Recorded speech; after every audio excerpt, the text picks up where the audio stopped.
From the studios of Staten Island Community Television, you are watching In the Bleachers, the TV show for the world's most passionate sports fans. Hello, everyone. I'm the official team psychiatrist of the Yankees, also known as Jaime Hixson. And as you could probably see from my empty chair here, Mr. Boza is not here right now. There's a slim chance he might be calling into the show any moment now. So in the meantime, I just want to say that Eileen Hanlon is going to be on the other side of the glass only for a little bit. She just signed me in, as a matter of fact, so she'll be signing me out at about an hour from now. But in the meantime, we are very, very happy that you could join us this evening.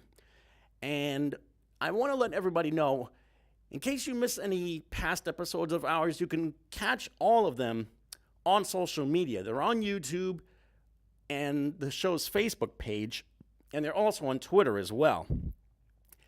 If you have a story that you would like to share with us about anything going on in the world of sports, we definitely want to know about it. So contact us through those mediums, Facebook, Twitter, YouTube, and also Instagram and Snapchat.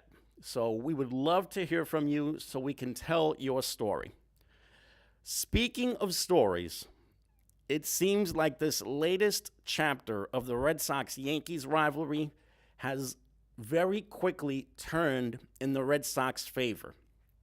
This past weekend, the Red Sox completed a 4-game sweep of the Yankees with a victory on national TV just last night. And the Yanks were one strike away from salvaging the finale of that series and maybe at least saving a little bit of face from what was left of this 4-game series. But then Miguel Andujar had to commit his second error of the game, and that wound up letting the tying run score in the 9th inning. And then Andrew Benintendi, who is the latest Red Sox player to be a Yankee killer, winds up winning the game in the 10th inning with an RBI single. There are two things to take away from this 4-game series that wrapped up last night. One, Mookie Betts is the best player in baseball right now. You can make a lot of arguments for his teammate, J.D. Martinez, Mike Trout of the Angels, Bryce Harper of the Nationals, maybe others that you could probably mention. But as of this moment, by far and away, Mookie Betts is the single best player in baseball right now. He doesn't really have the power numbers of a J.D. Martinez because, and right now, J.D. has been the best power hitter and run producer. But overall, Mookie Betts has head and shoulders above anybody else shown why he is going to be a really special player in this game. He jumpstarts the offense with either a big base hit or a walk. He'll steal bases. He plays spectacular defense in center field, not just tracking down fly balls either into the Bermuda Triangle at Fenway or on the road, but also showing off a really good throwing arm. He has gotten one single hit after another against the Yankees in every game that those two century-plus-old rivals have gotten. The Yankees have no clue how to retire that kid. And the same thing goes for J.D. Martinez. J.D. Martinez has become their best power hitter right now, their best run producer, and one of their main sources of getting a rally started. That's another thing about Mookie Betts. Somehow, some way, Mookie Betts starts rallies, and he finishes rallies by getting a big base hit somehow. Then there's Andrew Benintendi, Another kid that's come through their farm system and has become a real thorn in the Yankees' side. Just when Yankee fans thought that they had already seen enough of David Ortiz because he retired a couple of years ago, now you have that trio that has not only made the Red Sox the team to beat in the American League's Eastern Division, they're going to be the team to beat in baseball this year. You look at the American League and how it is up and down. After the Red Sox, you have the Astros, who continue to defy logic and just come up with one single big victory after another. And those two teams are going to be squaring off against each other in a really big series within the next couple of weeks. After those two, you have Cleveland, which has played much better baseball lately because they've gotten much better pitching lately. So you have those three who are not only the best three in the American League, but your division leaders right now. After that, you have the Yankees, who are the first wild card, and then the Oakland Athletics, who have completely caught everybody off guard with the season that they're having, chiming in with the second wild card. There's a second thing to take away from this Yankees-Red Sox series from this past weekend. The Yankees have shown maybe they're not ready to be a contender in the Eastern Division right now because the Red Sox have already shown head and shoulders above everybody else. That division is going through them. And you can look at all of the series that the Yankees had won before the All-Star break. I mean, they were playing great baseball. But at the same time, could it be that maybe they were masking some of the deficiencies that they had? Like the lack of production coming out of home plate. I'm talking about you, Gary Sanchez. The deficiencies in the starting pitching. CC Sabathia showed that he cannot carry a pitching staff in a big series. Masahiro Tanaka has shown, even though he's had a really solid season, when it comes to a big game, maybe he's not all that he's cracked up to be. There's also Sonny Gray, who has done nothing but disappoint ever since he got traded to the Yankees by the Athletics last summer. And because he stunk it up in his last start, he has to be sent over to the bullpen. There's also Luis Severino, who's hit a real rough patch his last 4 or 5 starts. He's slumping pretty badly. He's slumping pretty badly because he's tipping pitches, and also he's not getting the command of his fastball and breaking pitches the way he's supposed to. And because of this, the Yankees had to make the big trade, first for Zach Britton to help them out in the bullpen, and secondly, they wound up making another big trade to get one of the starters just recently. And also, there was the matter of trading away a couple of their relievers, Chasen Shreve for one, and also Adam Warren, so they could get those international signing bonus slots, one of which they wound up signing to get a 16-year-old Cuban pitcher recently. Middle relief in the Yankees bullpen has looked extremely shaky. And we even saw that the top 4 in their bullpen, specifically David Robertson and Britton, of course, Dylan Betances, and also the closer, Aroldis Chapman, can be very, very vulnerable in a big spot. Chapman specifically looked very hittable in last night's game.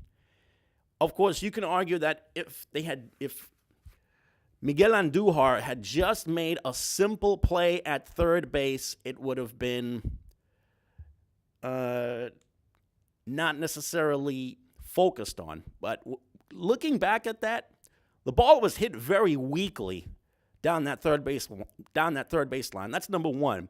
Number two, Miguel Andujar has to do a better job of setting his feet to make a proper throw to first base. He was throwing from his heels as opposed to stepping up to make his throw. Right now, the Yankees, I don't want to say that they're done for the Eastern Division race, but this is more along the lines of the Red Sox being the better team in the East than the Yankees having a lot of catching up to do. And there is some catching up to do because there's about 50 games left in the season.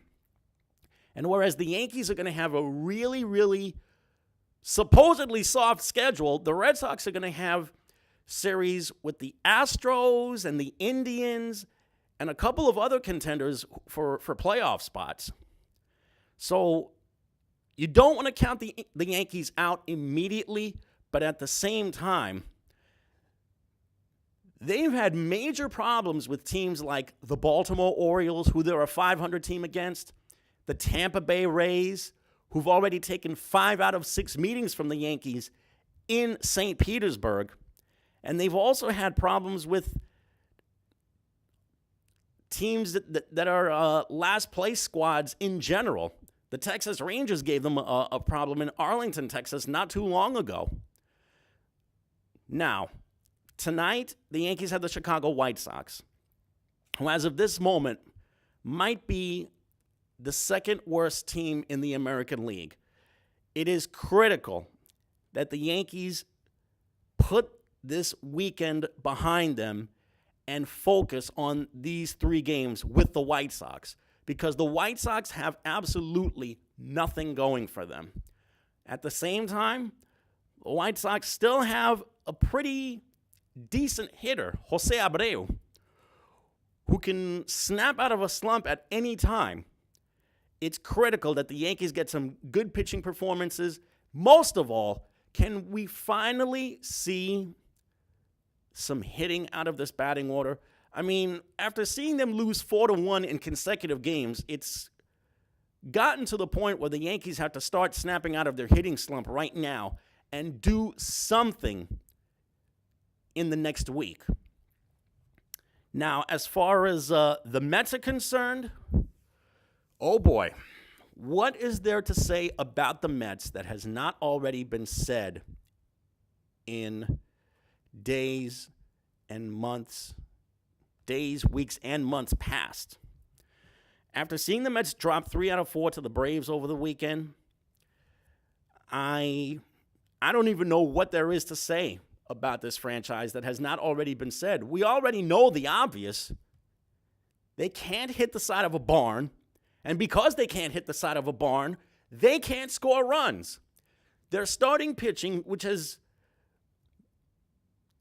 bent over backwards to try and keep the team in games, cannot get any run support whatsoever. It's gotten to the point where we may have to see them pitch complete games in order for the Mets to try and steal a win here and there. Now the Mets are 19 games under 500, and it's gotten to the point where something has got to be done to try and give the fans something, anything to look forward to this last month and a half of the year. And after seeing the Mets trade 2 of their best players, Asdrubal Cabrera is now in the heat of a pennant race in Philadelphia.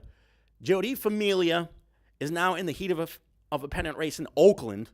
Now it's gotten to the point where maybe he can be the setup guy for the Athletics after all. The Mets have nothing to look forward to except the end of the season. And it seems like every guy that's gotten themselves hurt and that has returned to the lineup has not been able to figure out what is going on. Todd Frazier just got back to the batting order, and he's a 210 hitter. Their best hitter has already been sent to Philly. Other than that, the guy who's been the Iron Man for them the majority of the season, Ahmed Rosario, the most he could do is be a 230 to 240 hitter.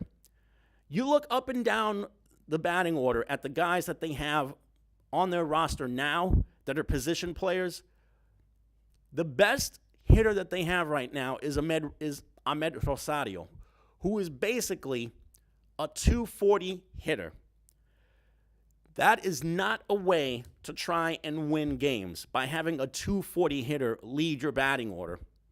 And it's not like Rosario is a slouch either. I mean, he has the potential to be a really good contact hitter, but man, he's got such a ways to go. He doesn't steal bases the way he's supposed to.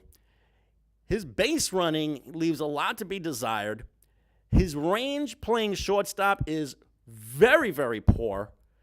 He needs a lot of work in the worst way in order to be a productive major leaguer. Other than that, the kids that they've brought up, like Jeff McNeil and Luis Guillorme, McNeil has shown at least a little bit that he can make some contact on the ball. And who is going to be the first baseman down the road? You can't make Wilmer Flores the first baseman because he is horrendous defensively. It sure as hell can't be Dominic Smith because it doesn't look like he has a clue what he's doing at first base. Peter Alonso, anybody? I mean, from what I understand, he's been struggling a little bit with the bat down at Las Vegas, but there's going to come a point where Peter Alonso is going to have to be called upon to be the first baseman, and if it can't be him, then the Mets are doomed at first base. As far as their outfield, Jay Bruce still is on the disabled list. Yoenis Cespedes is now gone for the year because of the calcification in both of his heels. There's a chance he might miss all of next season as well. The only thing they've got going for them right now is Michael Conforto, and not even he has been able to hit the ball well. And as far as the starting staff, Syndergaard, DeGrom, Steven Matz, and Zach Wheeler. Right now, DeGrom and Syndergaard and Zach Wheeler, who now has a 4-game winning streak, have been their 3 best pitchers by far.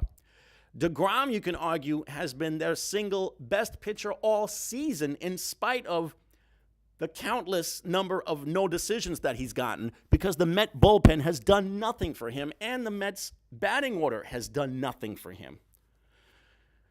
I hate to say this, but Citi Field does not look like the kind of place where any slugger wants to call home right now. They only want to call that place where they're going to be for a road trip.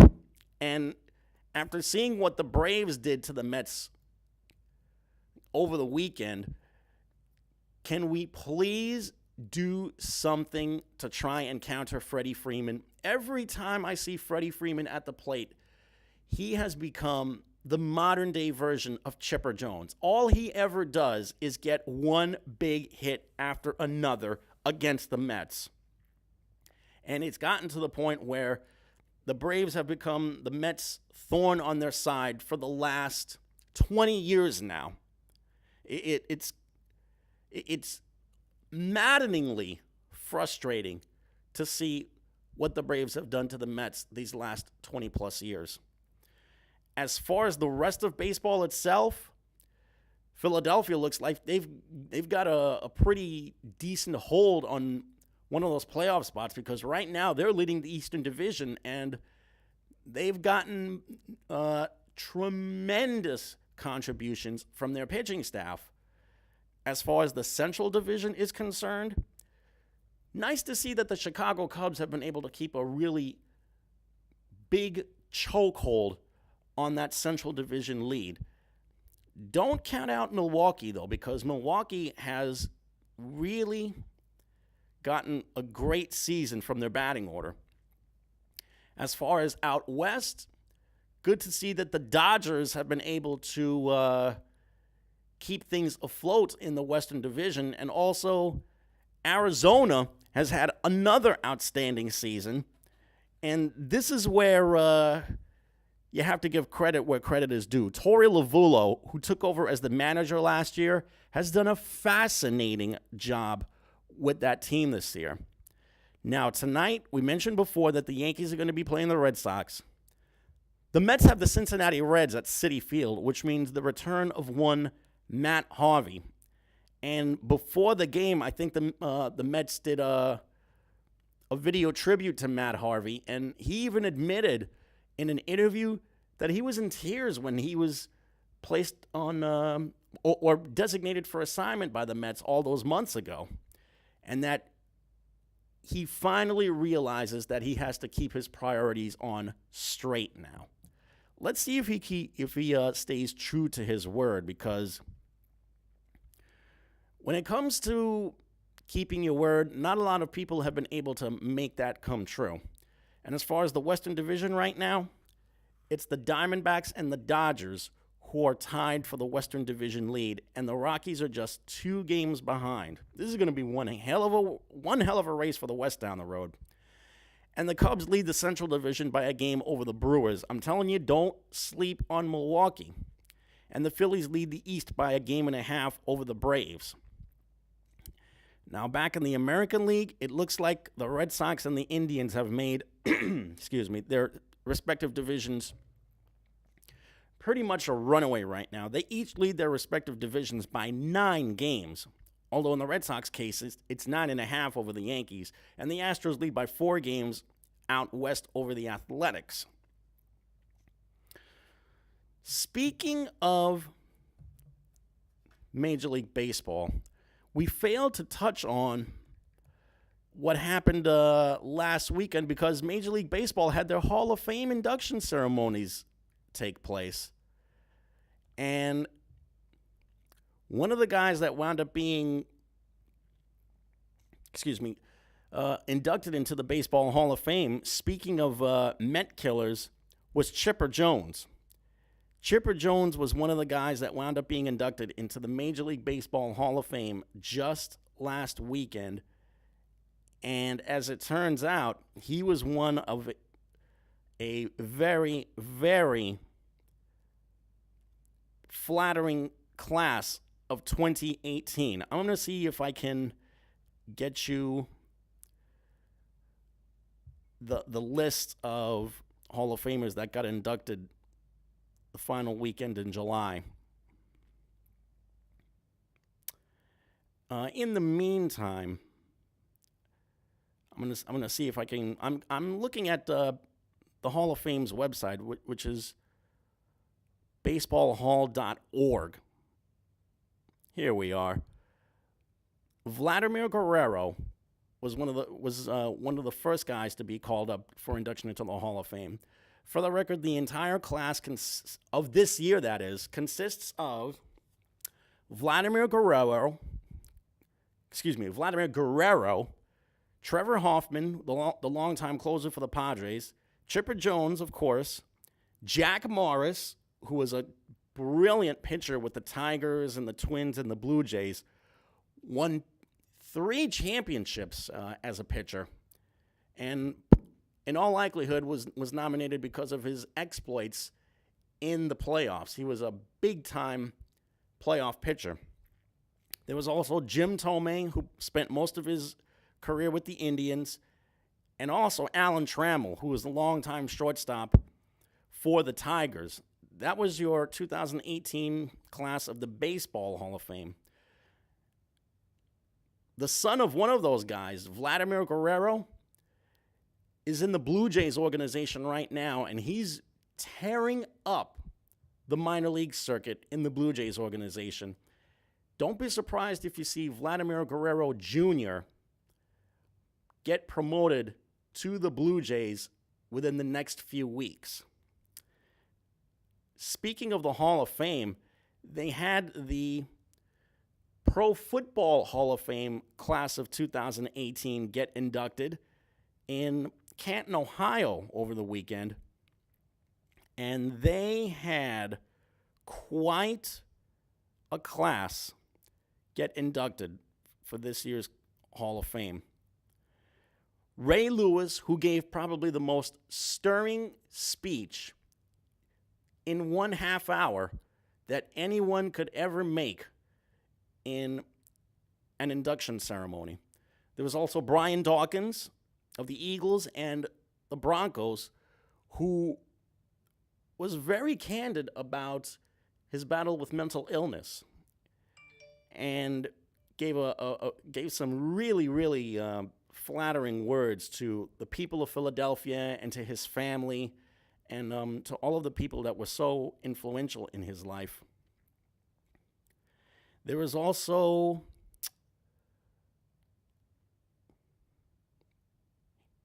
Terrell Owens, probably the most controversial of the Hall of Fame inductees, because he made it a point that he was not going to attend the ceremony in Canton, Ohio. So instead, he went back to his alma mater, the University of Tennessee at Chattanooga, and he wound up giving his Hall of Fame induction speech there. By the way, for the record, Terrell Owens is actually trying out or trying to make a comeback to the game in Canada. One other guy that was inducted into the Hall of Fame was Randy Moss. And the interesting thing about Randy Moss is he wore a tie during his speech that had the names of 13 African Americans who unfortunately were killed at the hands of crooked cops. Michael Brown and several others were on that list of 13 that were placed on Moss's tie, who wound up dying because of police brutality. One other guy who was nominated was Robert Brazile, who played for the former Houston Oilers, now known as the Tennessee Titans. And I'm going to see if I can get into the Hall of Fame's website so I can find out exactly who that class was. We also had Brian Urlacher, who spent his entire career with the Bears. The legendary Packers offensive lineman, Jerry Kramer, who gave a really funny story about how he negotiated his first contract. He was trying to get some advice from his high school coach about how much money he should ask for, and his coach mentioned he should ask for $7,000. So when he went in to meet with the Packers, and the Packers asked him how much money he wanted, he said he wanted $8,000. Now, picture this. The average NFL player nowadays is making about $1 million to maybe $2 million a year. Jerry Kramer, who got drafted by the Packers in 1958, this is 60 years ago, signed his first NFL contract for $8,000. There are NFL superstars out there right now who probably make that much in 1 second playing the game than these guys did all those years ago, 60 years ago. And another guy who was inducted into the Hall of Fame, the longtime Redskins and Chargers general manager, Bobby Beathard. And Bobby Beathard, a lot of people don't forget, Bobby Beathard built 3 Super Bowl champions with the Redskins, and he built another Super Bowl contender with the former San Diego Chargers. And there was a lot of talk about whether Bobby Beathard was ever going to get his due. He finally got his due by getting inducted into the Pro Football Hall of Fame.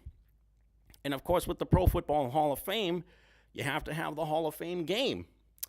And as it turns out, the Bears wound up playing the Ravens, and the Ravens wound up winning the game 17-16. So the rest of the preseason is going to begin this coming week. The Giants are going to have their first preseason game against the Browns, and the Jets are going to have the Falcons. That Giants-Browns game is going to be pretty interesting because it's a matchup of the first 2 picks in this past April's NFL draft. The Browns, of course, picked Baker Mayfield out of Oklahoma, and the Giants have Saquon Barkley from Penn State. And already, Saquon Barkley has gotten rave reviews from teammates at camp. And speaking of guys getting rave reviews, have you seen what Odell Beckham Jr. has been doing in practice? Not just over at Giants camp, but on his own.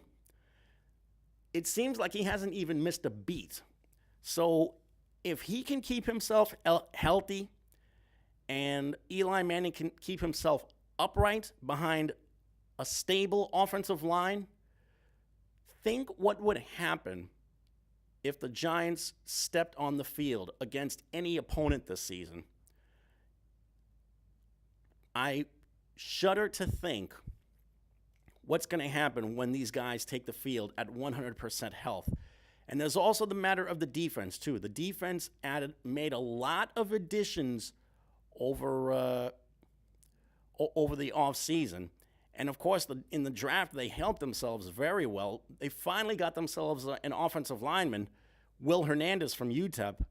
I'm curious to see what they're going to do with this kid. Are they going to put him in the line of fire and make him a starter immediately, or are they going to make him a backup right now? And they also signed the expatriate, Nate Solder, for their offensive line. So that would be maybe two guys for the Giants to try and build their offensive line with as they approach their first preseason game at the end of the week. Now, as far as what's been going on in other things going on in sports, let me touch on a little basketball for a little bit. Just recently, LeBron James wound up opening his school in Akron, Ohio. It's called the I Promise School. And he wound up doing an interview with Rachel Nichols of ESPN. It was an almost 20-minute interview. Long story short, love him or hate him, the NBA is going to be a very different animal once LeBron James retires from this game. And after he signed with the Lakers, on the heels of making 8 consecutive NBA Finals and winning 3 championships, he is about as primed to win a title now as he has been in his days with the Cavaliers and the Heat. But this school that he opened up just goes to show you this guy really does care about the community after all. Because not only did he attend the grand opening for this new school, he also spoke to a large crowd of people that included kids and their parents, with other kids sitting on the dais watching him do his speech. It's gotten to the point where we really need to start respecting him, not just as a ball player, but as a human being. Because in an era where we have seen athletes either commit domestic violence or get busted for drunk driving or get busted for drug use, in some cases getting busted for murder or manslaughter, LeBron not once has done anything stupid to try and embarrass himself or his family.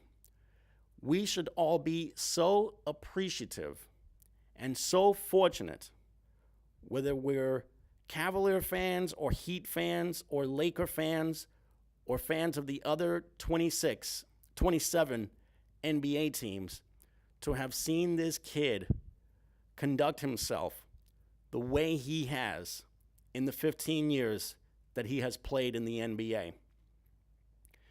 Now, for every great moment that a particular athlete has had, there have also been some moments where these ladies and gentlemen have fallen from grace with a very loud thud.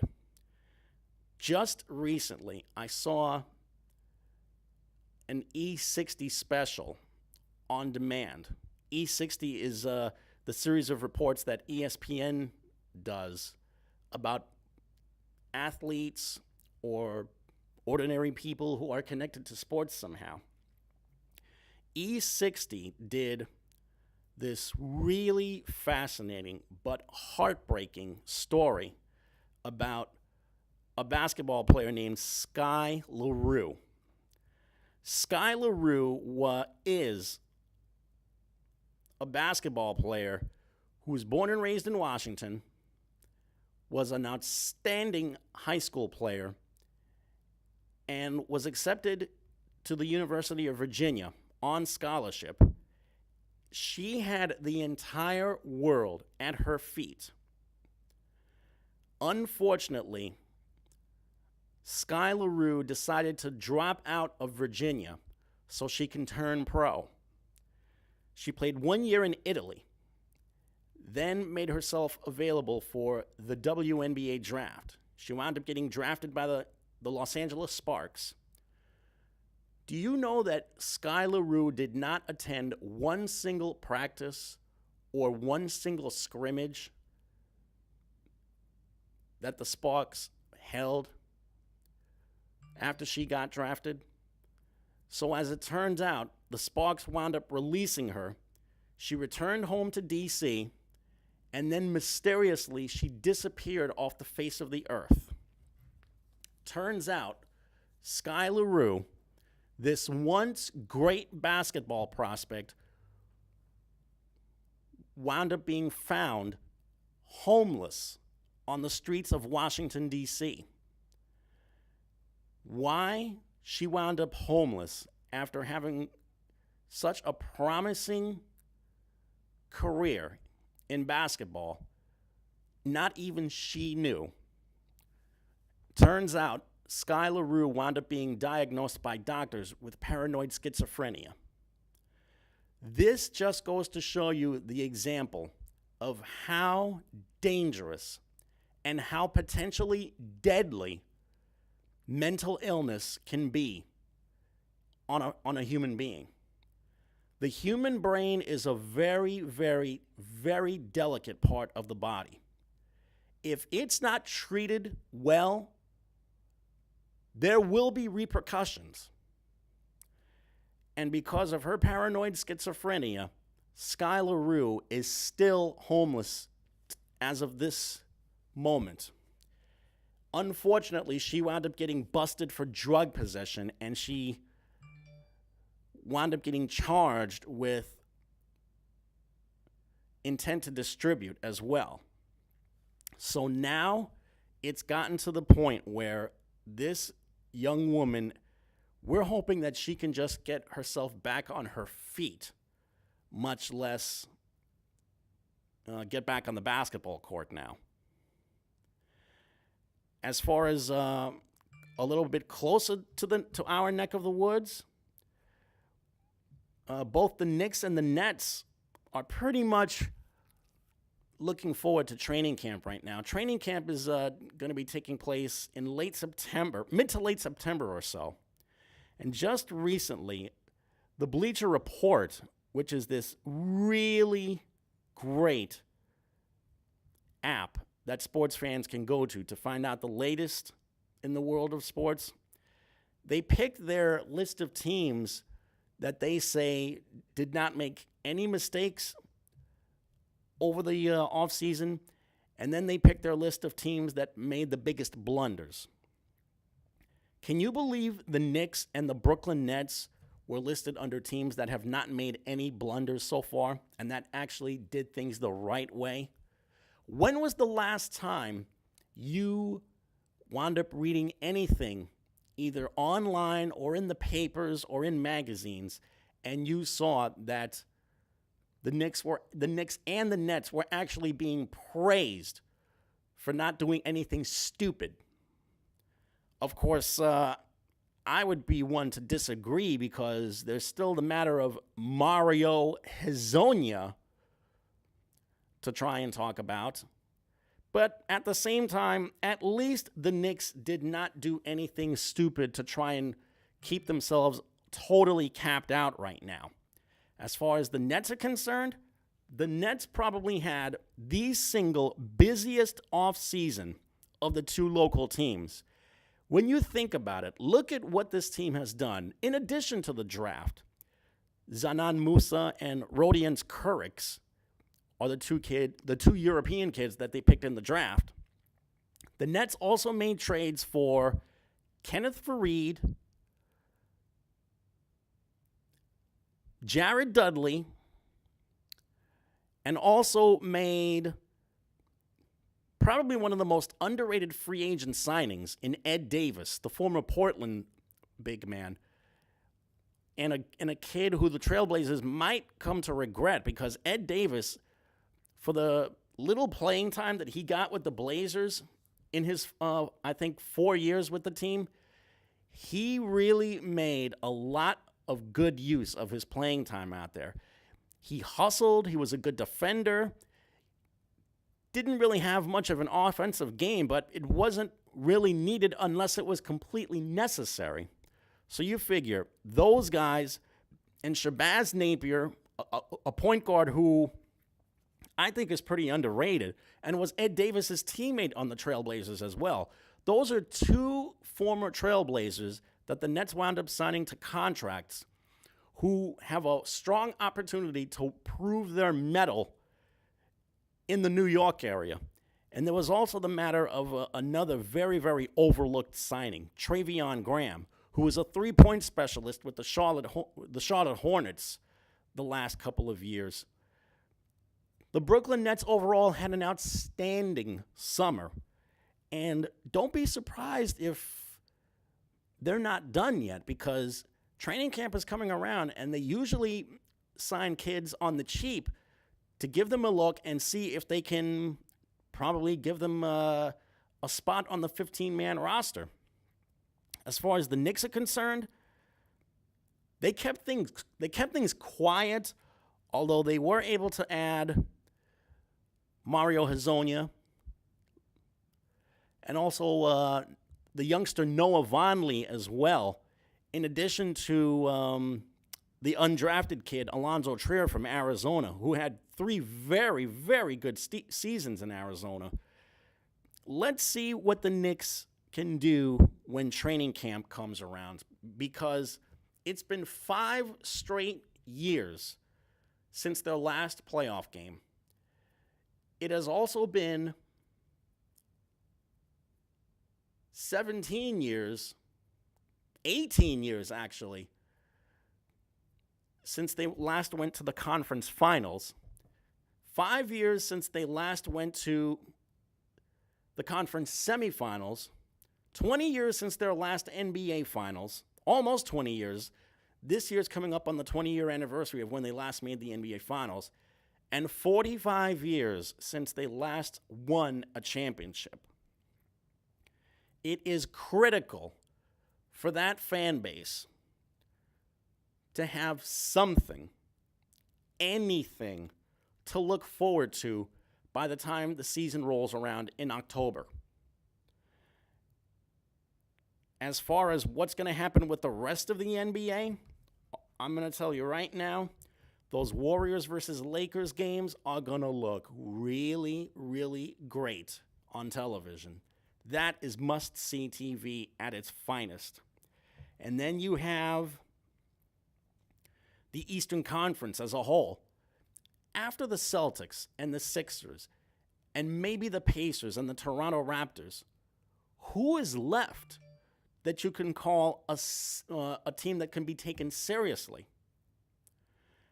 It's going to be basically a scramble for the 5th to 8th spots here in the Eastern Conference for the rest of the season. Out west, in addition to LeBron having a new address, DeMar DeRozan found a new address because he wound up getting traded to the Spurs by the Raptors for Kawhi Leonard. Kawhi Leonard's going to make them really good defensively. I will give them that. DeMar DeRozan's going to give them a lot more scoring, but they're going to be so weak defensively at forward. I'm not really sure how they're going to be able to maneuver around that Western Conference right now. That Western Conference looks so powerful. And you consider that the Warriors also brought in DeMarcus Cousins to put on that front line. I think it's safe to say that the Warriors are going to win themselves a third straight title and a fourth title in the last 5 years when this upcoming season ends. Other than that, at last check, the Rockets are trying to make some room to sign Carmelo Anthony, who just got his contract bought out by the Atlanta Hawks. There's also the matter of some of the other contenders in the Western Conference. I think Utah is going to be much better. Possibly one dark horse candidate for a team that could be somebody to watch is Dallas. After they traded the draft rights to Trae Young to the Hawks to get the number one pick that they did, and also combining him with DeAndre Jordan to play center, and also you have Dirk Nowitzki coming back for one more season to play. The Mavericks are going to have a really, really dangerous front line for other teams to try and go up against. Other than that, and the player that I was thinking of was Luka Doncic. As far as the rest of the Western Conference, Minnesota might have a chance to be dangerous. New Orleans, I can tell you right now that they lost DeMarcus Cousins to the Warriors, New Orleans is going to be really weak on that front line. The Trailblazers might be a team that's on the downside. The Spurs, even though they're going to be weaker defensively, I still think that they're going to have plenty of scoring, specifically from DeMar DeRozan, to try and make things interesting. And Oklahoma City, there's been rumors that maybe Kevin Durant is going to return to Oklahoma City next summer in the event that he wins a third straight title. I really don't see it happening, especially when he said that over and over that he was going to see himself staying in Oakland. As far as the other teams out west, well, one other team to probably look at right now is the Denver Nuggets, especially after they drafted Michael Porter Jr. Denver's got some really, really dangerous players, Jamal Murray being one of them. So I would really look at Denver as a team to probably sneak in and take that number 8 spot in the in the Western Conference right now. As far as what else is going on in the world of sports, I wanted to take this time to reflect on the lives and careers of 3 well-known wrestlers who wound up passing away recently. One of them was Brian Christopher Lawler, I should say, who's Jerry Lawler's son. There's also Nikolai Volkov, the WWE superstar from the 80s, and also Brickhouse Brown.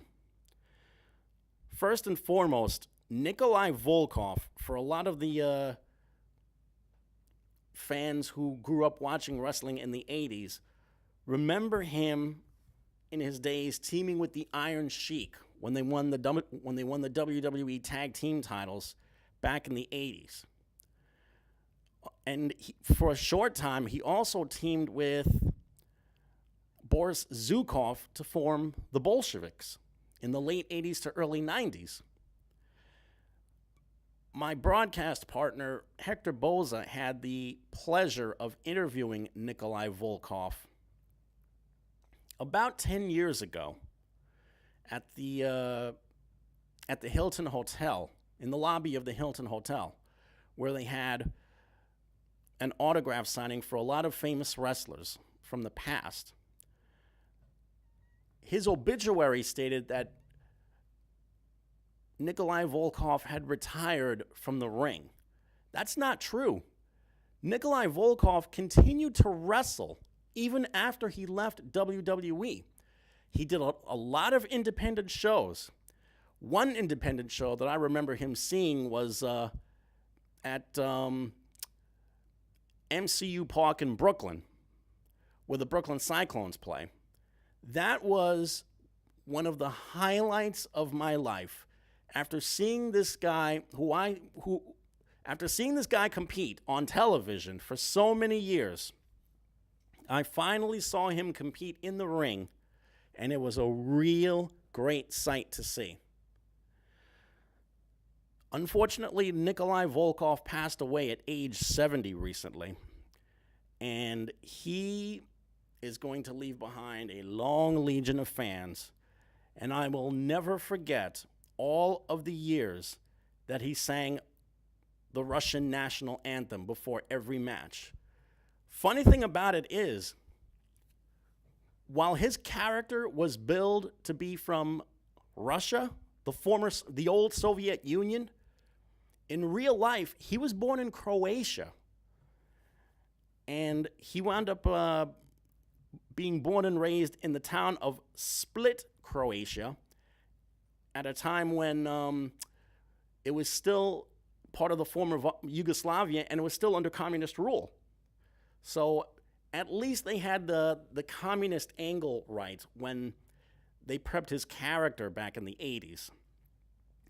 Another person to remember fondly is Brian Lawler, also known as Grandmaster Sex A, Brian Christopher.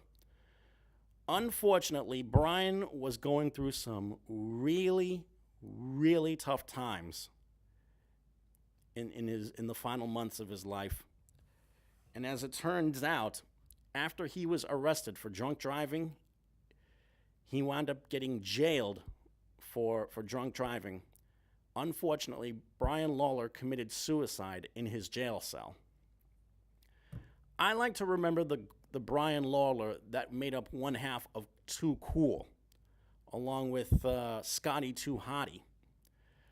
They were tag team champions in WWE at one point in their lives. And the best part about seeing these guys perform was the dance that they would always do after every single victory, specifically with Rikishi. Of course, Brian left behind his dad, Jerry the King Lawler. And just to give you an idea, Jerry actually wound up competing in a recent match. I'm not sure if it was an independent match or for WWE. Well, get this. Jerry Lawler wound up wearing the vest that Brian always wore when he competed for a match this past weekend. And that was a really, really great tribute that Jerry made for his kid. The final person to talk about in regards to former wrestlers who passed away is Brickhouse Brown. For those who remember the old NWA before it became World Championship Wrestling, Brickhouse Brown was a very well-known jobber, both in the NWA and the Mid-South Wrestling promotion. And he also competed for World Class Championship Wrestling when they were in their lean years. Brickhouse Brown was well known for having a really big, strong upper body, competing his heart out, and being really cordial to many, many fans when he competed. He didn't win a lot of matches, but at least we could see that he went down fighting in every single match that he did. Well, just a few months before his passing, Brickhouse Brown wound up being honored by a local organization in Florida. It's called the Cauliflower Club. It's basically made up of former wrestlers. Well, as it turns out, Brickhouse Brown wound up being honored by the Cauliflower Club for showing the most courage. It's the Cauliflower Club's Courage Award. And at that time, he had announced to everybody that he was suffering from terminal cancer. So we want to say happy trails, and also we are going to miss Brickhouse Brown, Nikolai Volkov, and Grandmaster Sexay. And it just goes to show you, life is way too short to try and get caught up in any type of nonsense. So I'm going to echo everything that Hector says when it comes to putting things in perspective. Make sure you keep your family close to you, and make sure that you tell them that you love them, because you never, ever are guaranteed to see tomorrow. Now, we've got a couple of minutes left. Before I sign off, I just want to let everybody know that there was another big signing in the NBA, and that's the fact that Greg Monroe, who played for the Celtics recently, wound up signing with the Raptors. So that's a big addition that the Raptors made. Now, before I end this broadcast, I want to let everybody know that we are going to be approaching a very, very, very, very big milestone in the next few weeks and months. Coming soon is going to be our 600th episode of In the Bleachers. We certainly hope that you'll join us for that landmark moment in the next few months. And we want to say thank you for being so kind to give us your time on the air. So with that said, I'm going to say thanks to Eileen Hanlon, who is just snuck right back into the other side of the glass. I want to say thanks to Hector for joining me for the many, many times that we were here in the studio. Unfortunately, he couldn't join us tonight. Hopefully, he'll have a spot in this seat next time. And of course, thanks to you guys for watching us at home. So, for everyone here, I'm Jamie. We certainly hope that you enjoy the games, and we certainly hope to see you next weekend. Good night, everyone.